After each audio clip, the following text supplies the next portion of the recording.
একটা wardrobe delivery দিচ্ছি এখন।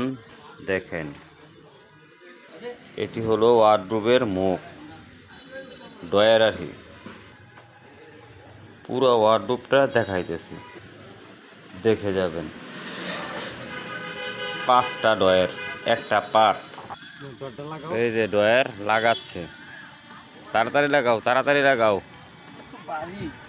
বাড়ি তো থাকবো, রে কোনো পাতলা জিনিস মিলাই দাও, মিলাই দাও, মিল বুঝো না। ওয়ার্ডরোবের তলি ও কাঠের, ওই ওয়ার্ডরোবের তলি ও কাঠের, সাইড মাইড যা আছে সব কাঠের, পিছের সাইডও কাঠের। 5 ডয়ারের এক পার্ট। এই যে বোর্ডের মধ্যে কাঠ, এই যে কাঠ 1 ইঞ্চি দরের কাঠ দেওয়া।